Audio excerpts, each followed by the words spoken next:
First of all, iodine deficiency can really have a very adverse effect on Яд дутлын эмгэгийн одоо эрүүл мэнд үзүүлэх сөрөг нөлөө юу вэ гэхээр энэ бол маш их сөрөг. Нэгдүгээрт одоо зулбал ургийн одоо хөгжил нөлөөлөх, ялангуяа ургийн хөгжил нөлөөлөх гэдэг маань юу гэсэн үг вэ? Цаашаа нөгөө оюун ухааны чадварт урт хугацаанд нөлөөлөх.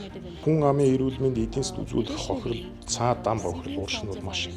Тэгэхээр үүнээс сэргийлэх одоо хамгийн энгийн бөгөөд дэлхийн нийтээр хэрэгжилж байгаа одоо гол арга бол одоо яд давсыг яаж болох. Энэ давсыг яаж болохоор одоо дэлхийн 126 орнд бол бүр албан ёсоор яоджуулах одоо тийм хөтөлбөртэй одоо тийм одоо хууль тогтоомжтой. Тийм учраас одоо Монгол улсын засгийн газрыг одоо энэ давс яоджуулахын ажил буцаж анхаарал тавьж нүүрлээд байгаа яд дутлын эмгэгийг ингэж одоо урьдчилан сэргийлээч тэмцээч гэдэг ийм хүсэлтэй байна. Одоо өсөлт яг энэ асуудлаар бид давсны холбоотой уулзсан. Давсны холбооныхон одоо дотоодын хэрэглэг дотоодын үйлдвэрлэлээр одоо бүрэн хангая гэдэг энэ ерөнхийлөгчийн санаачлагыг бол маш одоо өндрөөр хүлээж авч байгаа. Давс импортын давсч тэр дотоодын үйлдвэрлэлийн давс тэр заавал одоо яоджуулсан байх ёстой гэдэг одоо тийм ямар нэгэн эрх зүйн үнс гараад ирэх юм бол тэд давсыг яоджуулаад ингээд ямар ч асуудал тийм бүр дуртай явуулсан. Program.